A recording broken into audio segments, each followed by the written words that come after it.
There we go. Hi everyone, it's Orlando from TI Communities with the Grove Apartments. Thank you for joining us. Today guys, we're going to talk about hurricane preparedness, right? So it's the season, hurricane season, right?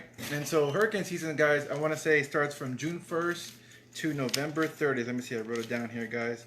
And so, you know, depending on what area you live in, hurricanes are a big deal, right? In other areas, there might be other, you know, the hurricanes, some of the places have, what's it called, twisters or flooding or, you know, fires like California. And so, but specifically where I live at, in coastal areas, you know, the hurricane season is from June 1st to November 30th, right? So I had it right. So June 1st to November 30th. And so it usually picks up in about August, late August, right? I used to live in Corpus Christi. Corpus Christi, hurricanes are a big deal, right? But what usually happens is that we're so used to always hearing, oh, there's a hurricane warning, there's a hurricane, that we kind of like, you know, it'll be fine. It's fine every year, right? And so that's usually, you know, you kind of get jaded on hearing it, right? But it's important to always stay informed. It's important to understand that, you know, every year, every hurricane is different, right? And so we never know how it's going to happen. Case in point, if I remember, you probably do remember this, 2005, we had Hurricane Katrina, right? Hurricane Katrina was a really big, really, you know, dangerous, disastrous, whatever you want to say, hurricane, right? Did a lot of damage, right? It was on the news cycle, news feed for a long time, right? It was a tragedy, a national tragedy, right? I looked it up. It was, I think I got this from I just looked it up. Hurricane Katrina, highest winds, it had 173 miles per hour winds. 173 miles per hour, right? That's insanely strong, insanely fast, right? Total fatalities, 1,833 people lost their lives, right? You know, that's a tragedy. $108 billion in damages, right? The storm surge was 10 to 28 feet high. That's mind-blowing, 28 feet high, right? Okay, and I know this from Corpus Christi, because when I used to live there, they would say, hey, you know, there's people who don't want to evacuate, right, guys? And so, you know, and I remember, you know, in Corpus Christi, you know, we're always getting prepared for hurricanes every year. And so people are always like, why do I got to evacuate? And I remember I was an official. I don't know if it was from the National Weather Service or if it was from FEMA or whoever came down. And I remember he came on the news and he was like, you know, people asked me, why should I leave? And he's like, because the storm surge here in Corpus Christi gets like 20 feet or higher. And he was saying that basically if you don't live on like a 4-story building, like he was like, you know, there's nowhere in town that you're going to go where you're going to be safe from that storm surge. And so I remember that stuck with me because you don't think of that. You think, hey, the rain, the winds, you know, there's going to be some flooding, but I should be okay. But like in Katrina, if you have 28-foot, you know, flooding, storm surge, that's insane, right? That's easily going to cover your house, right? So you got to be aware of that. You know, 1 million people were displaced by Hurricane Katrina, right? So it was a very bad. I mean, you know, it's a political issue, I think, or controversial issue. You know, blame. It doesn't matter. The thing is, guys, is that, you know, we got to, you know, we're responsible for paying attention to these stories. You know, like, I don't know, you know. So that's why I just wanted to talk. Thank you for joining us. We just want to talk a little bit about being informed, right? Because it's up to you to make your decision. I mean, they give your city, if it gets real bad, they will order evacuations. You should always follow evacuation orders. You know, I know some people don't. I'm in Corpus, you know, like I said, I've had firsthand knowledge of being like, oh, there's a hurricane coming. Hurricane Katrina was first coming for Corpus Christi. It was expected to hit. And I remember thinking like, you know, and then it shot up north and it hit Louisiana and it was really bad, right? And so I was like, well, oh my God, that's for real. It could have hit Corpus. Corpus would have been very, very, you know, it's at sea level. Hurricane Louisiana, New Orleans, you know, is below sea level. But anyways, and so I was there with the Army right after it hit, saw it. It was a very bad situation. The water, I remember the water was black. The flood water, it was just like tar. Like it was so polluted. It was just like, it looked like oil, like grease. I don't know, it was bad. There was no mosquitoes, right? Because they couldn't lay eggs on that. Really, really bad situation. I remember power being out. I don't know how long the power was out in certain parts of town or whatever. You know, it was just real bad, right, guys? So anyway, talk about hurricane preparedness, all right? So, you know, I wrote on my board, hurricane preparedness. I got my information from cdc.gov, right? It had a lot of information, right? Redcross.org. That was a very good website, right? I also nws.noaa.gov, right, to find out up-to-date information about weather, right? And then FEMA.gov, right? FEMA.gov. So FEMA afterwards, right? So to try to help rebuild, right? So anyways, guys, so I just want to kind of go through it. So knowing that how bad hurricanes are, or we should know. Oh, hey Vanessa, thanks for joining. Right, the first step, the main step, is to prepare in advance. So if you're prepared in advance, then you should be able to weather any storm, right? You should be, right? And so, one of the things I found a lot of information on was assembling an emergency kit. So first of all, you should have an emergency kit, right? And so, and it said to have food and water, of course, most important things, right? Like I said, in Katrina, I remember the water was highly contaminated. They were like, don't take showers with it. Don't, it's very, very contaminated, right? There's a lot of chemicals from like local refineries or chemical, whatever, a lot of stuff that it gets into the flood water. And so you get exposed to that. It is very harmful, right? Could be very harmful. So to know that, you're not going to have water.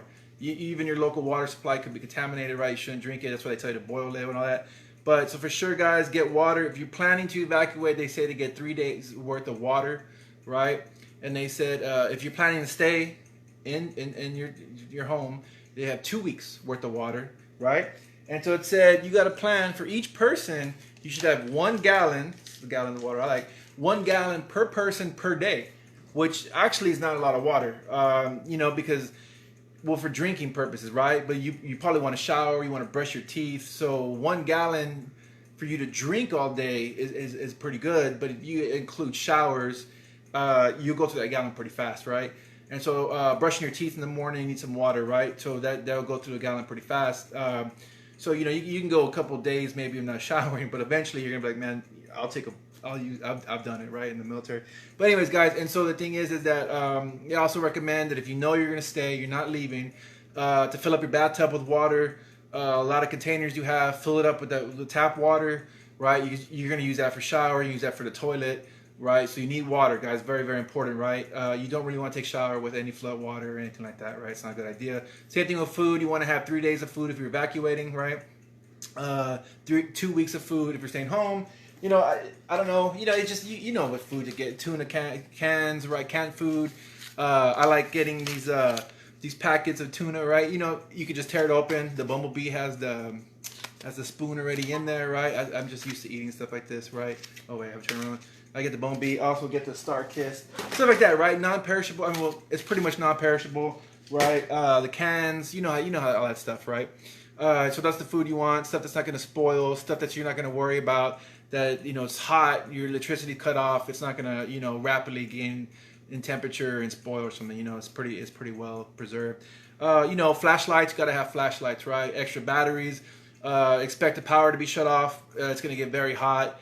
During the day, you don't need flashlights, right? But at night, you're gonna need them. If you have a big yard and stuff like that, you gotta get, you're gonna need flashlights, right? A lot of flashlights, a lot of extra batteries. This is one that I didn't even think of. It says copies of important documents, right? Leases, birth certificates, passports, important documents that you want to make sure you don't lose, right? Life insurance policies, you definitely, or whatever insurance policies, flood insurance, you want those, right? Copied, protected, right? And have them with you. You can't carry a bunch of stuff, but to keep your important copies there, if you have them already packed away in advance, you don't have to worry about going through all your paperwork trying to find it, right? I remember in Katrina, I would see stacks of people's personal information, and they had wedding pictures from, like, you could tell from the 60s, 70s, and 50s, and they had all this important information that they left because, I guess it was such a rapidly changing situation that people left these valuable documents. They just left them, and so they were getting them to take them, but they, I guess they didn't have a backpack, they didn't have the space, and so they ended up just having to throw it. So be mindful of that. Also, radio, guys. I got one of this. I picked it up. So it just, emergency crank weather radio, right? I don't know if you can see with this light. My lighting's not the best. Anyways, and so I got it right here by Midland, right? And so it's just pretty cool. Make sure they try to get the NOAA weather radio, all hazards, right? And this one you can crank it, the hand crank. I thought that was pretty cool, right? Just pull out a little crank and you just crank it up, right? But also you can charge it with your cell phone. I mean, it has a USB charger, right? It has a flashlight, okay? Different stuff, cool things. But the most important thing, it even has Morse code, right? That's pretty. But also one of the most important things is that it had the radio, of course, right? So you just turn on the radio and then you find a weather station. Let me see, I just got it. So, and then you do the antenna.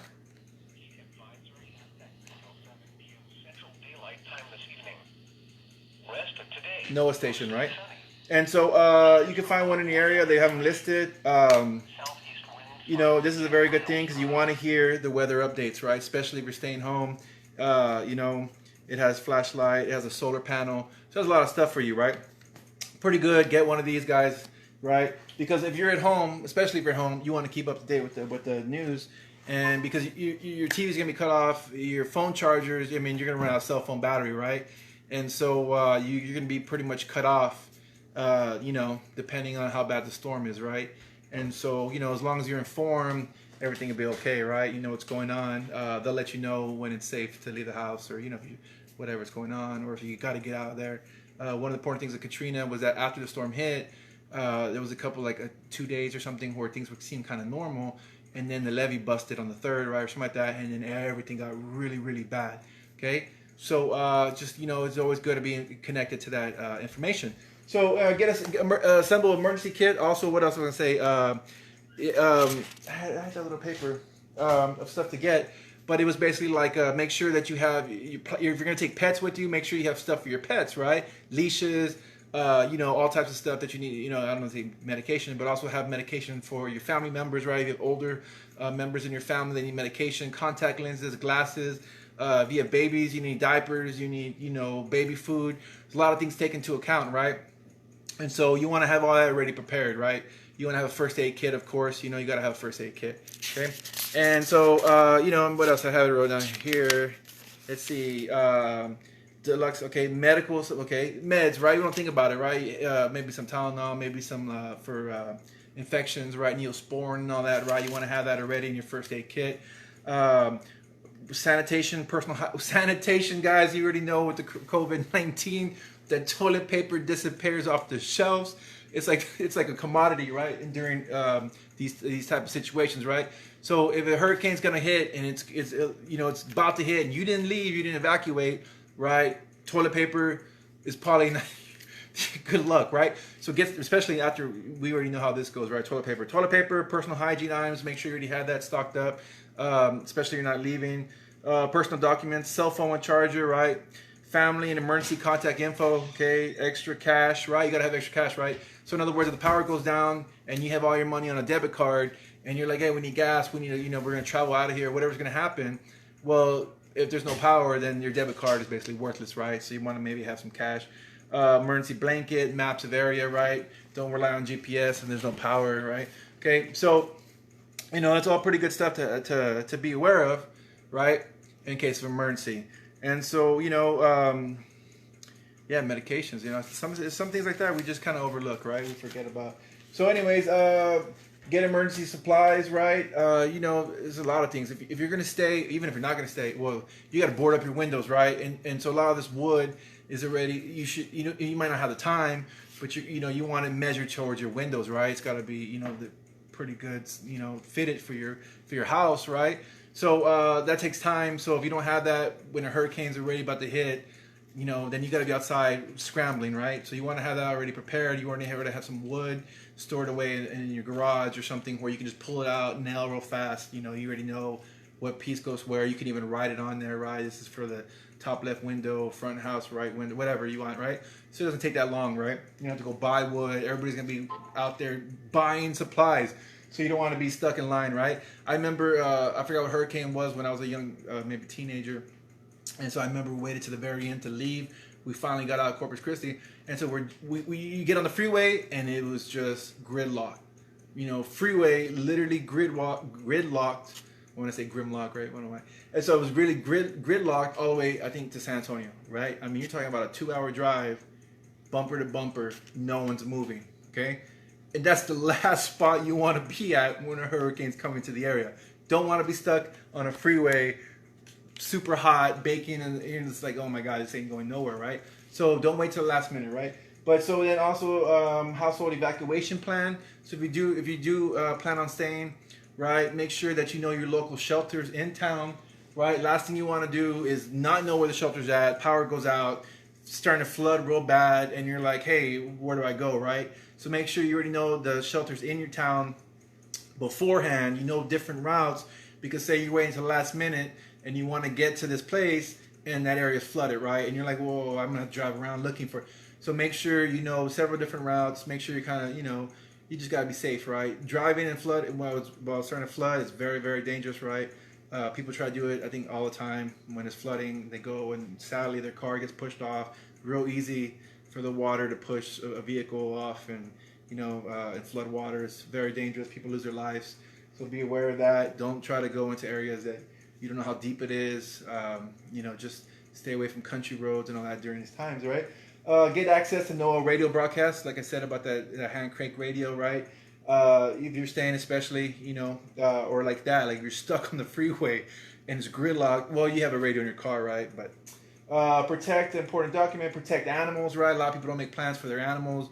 They said that the CDC government website was saying that the animals act different, before and after the storms, and so keep an eye on them, make sure that, they handle the stress differently, right? So you don't want your dog and cats to give you problems, right? You should already know, the carriers, whatever, for cats and all that. Protect home, right? So I was saying about putting the wood up, right? Sandbags in front of your doors, right? It's gonna flood, but at least you can try to stop it, prevent it, and looters, it's one of those things. It's not worth you staying home. It depends. Everybody's different. It's up to them, right? But if you're worried about looters, you're putting your lives in your hands for material objects, right? So it's up to you. It's your call. But usually, I don't know. I've heard in some parts of Houston was flooding pretty bad. I forget if it was a Hurricane Ike or something. But anyways, but it just depends on your area, right? And so it just depends on you. It's that risk, right? If you want to stay and protect your home and protect your stuff, you're taking a risk with your life. If you leave, and looters take stuff, well, hey, at least you're alive, right? You can get that stuff back or whatever. But yeah, I don't know much about looting, but be prepared to evacuate. Guys, you should always follow evacuation orders. That's, and like I said, from Corpus Christi, we heard them all the time. People would be like, there's different types. Well, there's a hurricane watch, right? Which means 74 miles per hour. Usually when the wind gets to 74 miles per hour or higher, they're going to issue a hurricane watch, right? Hurricane watch, it just means it's possible in the area, right? And they usually announce it 48 hours in advance. Okay, it's up to you, right? You'll hear that and you're like, whatever. But, it's good to stay informed. Don't just dismiss it. Pay attention, look into it, follow it. They're always tracking it right on the NOAA, the National Weather Service. Okay, hurricane warning, though, is more serious, right? So remember, it's hurricane watch and then there's hurricane warning. Warning is that winds are expected. So not just possible, now it's expected, right? They give these in 36 hours in advance, right? And so hurricane warning is more serious, right? So pay attention, guys. Stay informed. Look into it, right? Lots of information on the internet, lots of information on weather channels. So there's no reason not for you to make an informed decision, right? Pay attention to your area, right? Like I said, if you live in an area that's prone to flood, if it's sea level, if you're on the coast, it's going to get bad. If you have something that can weather out 28 feet, 20 feet storm surge water, maybe decide staying. But if not, it's highly recommended you listen to the evacuation orders, right, guys? Like I said, it's just material objects, right? That's why people have insurance. You can always come back, right, and rebuild and fix things up, right? But you can't replace people in your family, okay? Very important. Okay, so much time we got. So then there's also one if you during a hurricane. So say you don't decide to leave, right? You want to stick it out, okay? During a hurricane. Okay, avoid flood water. It's probably contaminated with chemicals, sewage, all types of bad stuff, right? I remember as a kid, I always tell people this story. It's terrible. I remember I was leaving school and it was flooding. It wasn't a hurricane. It was just flooding in this area. And so there was this creek we used to walk by, right? And so it was flooded, right? That's a little bridge. You could be a pedestrian bridge. I should have used a pedestrian bridge. But we said, hey, it was so cool. We walked through the flood water, right? And this is just a regular. And so I remember walking through there, and I remember seeing uh, feces in the water. I guess it got into the sewers. And I remember as a kid just midway through this little overflooded creek area, whatever, and just being like, oh my goodness. So I've always remembered that. Stay out of flood water. Katrina was like this black tar oil water. Didn't want that touching you. Stay away from flood water, right? Okay, if you can, right? I mean, if it's flooding in your house, you know. Flashlights, not candles, right? Candles, fire hazard, right? You know, with the wind, windows breaking, if you have candles, they knock over, you can start fires, right? Use flashlights. Stay inside, right? Don't go outside and film with your camera and all that crazy stuff, right? Stay inside. Do not allow children to play in flood water.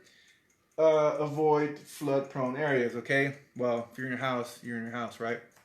So stay away from windows, or I know that they say for like tornadoes or all that, stay usually in the restroom is usually the best space. You know, and if it starts flooding, second floor, you can't get. This is the tragedy about Katrina, guys, is that as it started flooding, people went into their roofs, right? They went into their roofs, and then the water kept coming up, and guess what? They were stuck in their roof, right? Not in the roof, in the attic. In the attic, right? So their families got stuck in the attic, right? Very, very tragic situation, right? So you want to make sure, guys, that if you are planning on staying and you are like the flow, you got to say, man, the flow waters get real bad. I need an axe. I need some type of hatchet. I need a way to get through my roof to get on top of my house, right? And that's what happened in Katrina. We saw people staying on their roofs, right? That was the last option, right? So, you know, you got to, so make sure if you are staying, you have a way to get through your attic. You're going to have to cut apart your roof. You got to do what you got to do, right? To get on top and hope that the flow waters do not surpass your roof, right?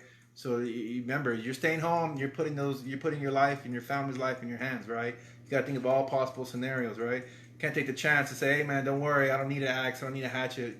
My attic's good enough. And then you're there and you're like, man, if I would went and spent $20 on that, I don't know how much axes are. $20, I could have saved my family's life, right? So, you know, just you got a plan, right? Okay, another thing too, guys, generators, right? Running generator. Well, that's pretty much after the hurricane, right? So you're gonna weather out the hurricane, right? Stay indoors, right? Let it go by. But after the hurricane, you're probably not gonna have power, right? Probably not gonna have clean water. Okay, so prevent carbon monoxide poisoning, right? You want to have your generators 20 feet out from your windows, whatever it is, right? 20 feet out. Okay. Remember, carbon monoxide, you can't smell it. It's odorless. And the worst thing is that as the more you breathe of it, the more you get tired, the more you get sleepy, right? Terrible, right? So that means that as you get sleepy, you just go to bed and then you don't wake up, right? So every year people lose their lives to generator carbon monoxide poisoning, right? So make sure, guys, that, you know, it's going to be hot. You know, Texas weather, August. I mean, you're talking about 100 and something degrees. You're sitting in your house baking, and, you know, your kids, people are going to say it's super hot. Run the generator. Make sure you don't run the generator inside. Make sure it's not, you know, where you just open up the thing on your garage, the garage doors, and you're like, hey, it'll be okay. Get that generator away from any, you know, you don't want it, anybody breathing that carbon monoxide, right? Just whole families have passed away. Very tragic. You know, and if you're worried about putting it too far outside because someone's going to steal it, hey, you'll know if they steal it, right? All of a sudden the power turns off. But it's not worth your family's life. You know, hey, it's going to get hot. That was part of the choice of staying back, right? Staying at home, right? And hey, those are the type of things you got to consider when you're deciding, hey, we're going to stay. You got to be like, hey, we could go a week, 2 weeks without power. It's going to get very hot. It's going to get very rough, right? And if you don't want your children going through that, then don't do it. If you have elderly, you know, senior parents not with you, you got people who are taken care of, and they're not able to survive. You know, in 105 degrees in the house, hot with no power. Then don't make that decision to stay, right, guys? Okay. What else? Avoid flooded areas, right? So afterward it finishes, you know what I'm saying? You get in your car and you want to drive around or whatever. Just try to avoid flooded areas. Don't take the chance, right? You could still die getting into a flooded area, car or whatever, right? So stay away from that. Also contaminated water. Don't let your kids play out there. They're kids, right? They're gonna, oh, let's go outside and check out the flooded areas, right? Don't do it. Water's bad, right? Don't touch it. Return when safe to do so. In other words, if you have evacuated and the order has come back to return, return then. Don't return before then. I know a lot of people are like, hey, looters, I'm worried about the area. Well, if the local government, city government, state government hasn't said to return, usually the roads aren't, the roads aren't drivable. There's a lot of still issues going on. There's flooded areas. If you're trying to come back, you're taking the possibility of you getting, you're just taking the possibility of something happening when you return to your house. And even if you do return to your house, there might not be any power, sewage, all this stuff's bad, right?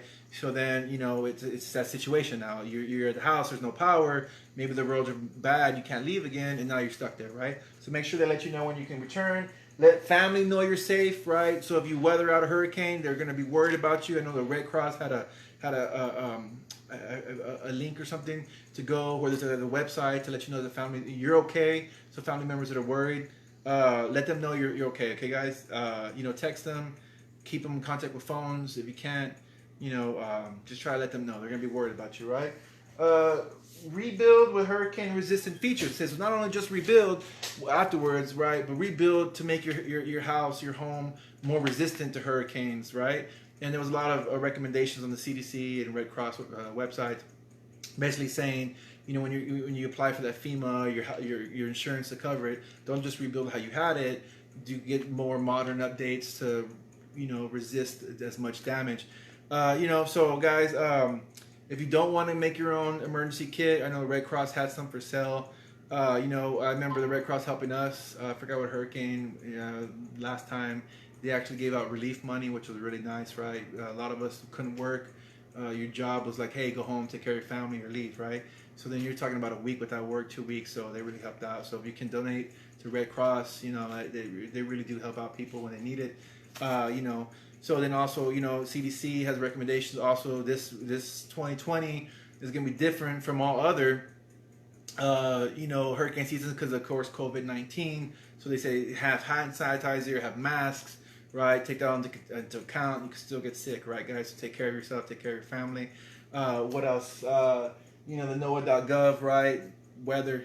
I'm not a big weather guy, but I know some people who, Vanessa watches the weather all the time. Like, that's what she watches the news for, right? She's always into the weather. It's good to pay attention, right? It means I'm out of time. The other day, there was hail here, and so I got my car, and I said, man, I should have paid attention to the weather, right, guys? So, I hope it was informational, guys. Hope you're aware. There's a lot of information on these topics. Visit these websites. Take care of yourselves, guys. Being informed, like I said, is the first step to safety. It's a real world, guys. The hurricanes are very serious, lots of destruction, and it's hurricane season, and 2020 is a special year, as you can tell, as all of us can tell. So, hey, we got to plan. Hey, Jessica, thank you. So, all right, guys, thank you for joining us. This is Rolando Cavazos with the TI Communities, with the Grove Apartments. Thank you. I hope we helped you out, and we'll see you next time. All right, guys, y'all have a nice day. All right, guys, have a good one.